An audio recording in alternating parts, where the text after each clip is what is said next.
Mercedes has made a strong move against racism and discrimination on the eve of the new season, turning its W11 cars and race suits black for the entirety of 2020.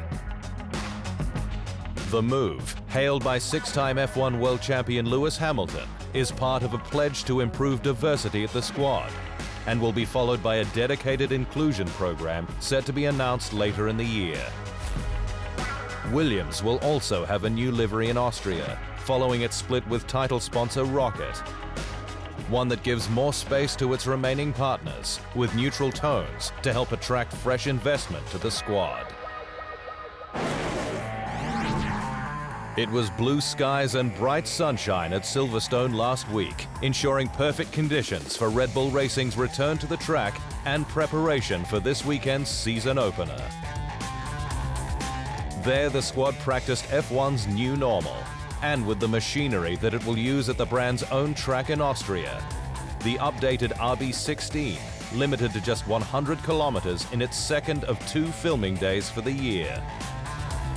It's certainly different seeing everybody working in face masks. You lose the expressions that you sometimes can read of either elation or despair in a mechanic or an engineer's face, but I think it's something that we'll get used to. It's important for the safety of, of our team, of everybody, around us in Formula One. On hand was Anglo-Thai racer Alex Albon, with Max Verstappen staying away due to quarantine restrictions. And the 24-year-old didn't take long to get back up to speed on the national circuit layout. It's quite busy. There aren't many straights here, so it was nice to see where I was at. I'm happy as well. I think, every driver, I'm sure, has done a lot of work to get to where they are now, fitness-wise. And I'm happy with where I am. The squad heads to the Red Bull Ring this week, the track not far from the energy drink brand's global headquarters, with its sights set on a third and perhaps fourth straight victory there in an Austrian doubleheader. Ferrari-owned venue Mugello's chances of hosting a Grand Prix this year have been boosted, with the Scuderia testing at the famed Italian circuit last Tuesday to get up to speed for the opening race. The prancing horse performed under F1's new normal at the undulating Tuscan track, located just 120 kilometers from its Maranello base, and brought its 2018 SF71H car for limitless laps. Four-time world champion Sebastian Vettel was in the car in the morning and declared Mugello spectacular after completing a race distance. His first laps there in a Ferrari, and first since announcing that he'll leave the Scuderia at the end of the season. I think having a teaser in Mugello was nice, but getting back in the real car for the real thing is definitely what we're looking forward to, going racing, competing with the others. In the afternoon, Charles Leclerc suited up before being strapped in and completing his own Grand Prix distance, the Monegasque relishing the change from virtual racing. "I needed to once again get that physical impression of speed," the 22-year-old said. F1 is considering a race at Mugello, potentially as part of an Italian triple header with former San Marino Grand Prix host Imola, and Monza, which has already been confirmed.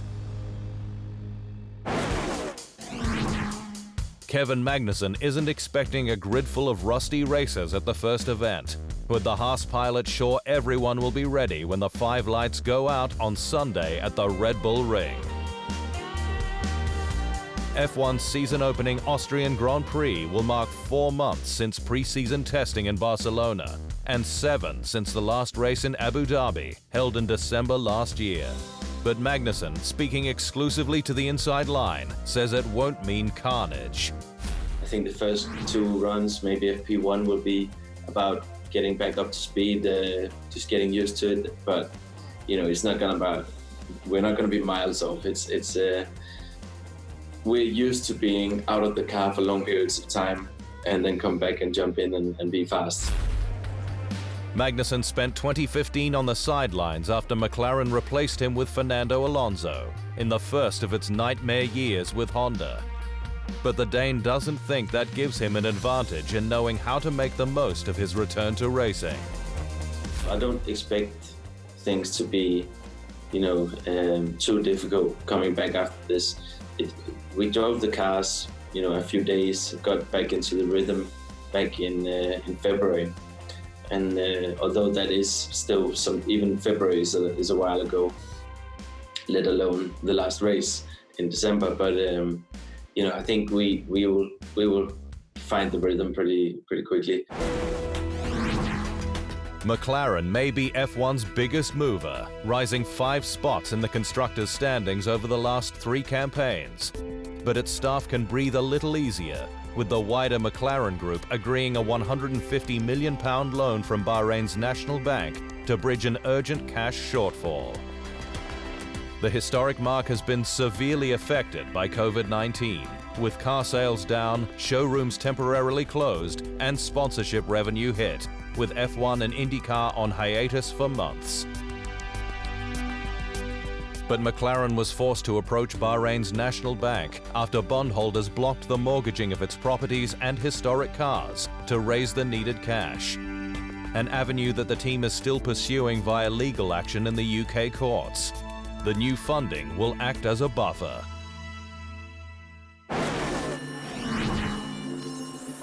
F1 will race united from this weekend, fighting not just against COVID-19, but issues of racism and inequality, with the launch of the We Racers One initiative that seeks to effect change in the sport and beyond. The program, supporting governing body the FIA's own purpose-driven movement, will not only see visual displays of support at events, like the rainbows derived from all team colors, but action as well, including a task force that will seek to create a more inclusive and diverse culture within F1, with a foundation set up to attract representative talent across the sport. One that F1's chairman and CEO Chase Carey has kick-started with a $1 million personal contribution, with the 10 teams also supporting the cause in different ways. We've got the logos on our cars, and we'll be supporting, wherever and whenever we can. I think it's a great initiative, and it's something that, everybody at Aston Martin Red Bull Racing is fully behind. So, with all of the teams participating, it's good to see that unification within Formula One.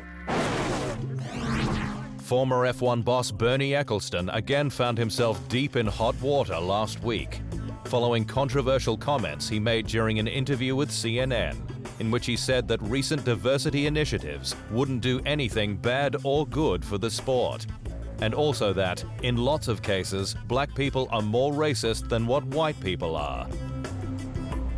The comments have since been widely condemned, despite the 89-year-old stating the initiatives will make people think, with F1 quick to distance itself from both Ecclestone, whose chairman emeritus position expired in January of this year, and his opinion. At a time when unity is needed to tackle racism and inequality, we completely disagree with Bernie Ecclestone's comments that have no place in Formula One or society, the statement said. 6-time F1 world champion Lewis Hamilton also labeled Ecclestone's comments as sad and disappointing, stating that the time has come for change and that he won't stop pushing to create an inclusive future. The Brit marched in London earlier this month in a Black Lives Matter protest. Sauber Motorsport, the privateer operation behind F1 squad Alfa Romeo Racing, has long been a champion of young talent, handing Grand Prix debuts to Kimi Räikkönen, Robert Kubica, and others. And that tradition is set to continue, with Sauber launching a new driver academy, effectively taking the program in-house after cutting ties with Charoux's racing system at the end of last year. The program will be overseen by Alfa Romeo Racing team boss Frederic Vasseur and sporting director Beat Zender, both experts in scouting and developing young talent. Its first pilots include 2019 German F4 champion Théo Pourchaire, karting stars Dexter Patterson and Emerson Fittipaldi Jr., son of the 2-time F1 world champion, and Formula Renault Eurocup's Petr Patharcek. F1 has confirmed the first 8 races of a shortened 2020 season, but the calendar beyond that still remains in question, with McLaren Racing CEO Zak Brown keeping fingers crossed on the sport reaching the targeted 15 needed to ensure broadcaster obligations are met. The sport continues to monitor the COVID-19 situation within host nations, but will likely be forced to extend its European tour in light of skyrocketing new cases in the Americas. With F1 considering Mugello and Imola in Italy and Portimao in Portugal, before safer Middle Eastern flyaway events in Bahrain and Abu Dhabi. I think the caution is we're going racing, but I don't think there's a guarantee that we're going to get in as many races as we hope, said Brown. I think we will, but I don't think that just because we're going to race one, that life's back to normal. F1's 2020 season kicks off from this weekend with the first of 2 races at Austria's Red Bull Ring.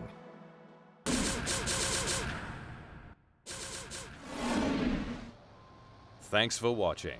To stay up to speed on all things Formula One, make sure you hit the subscribe button.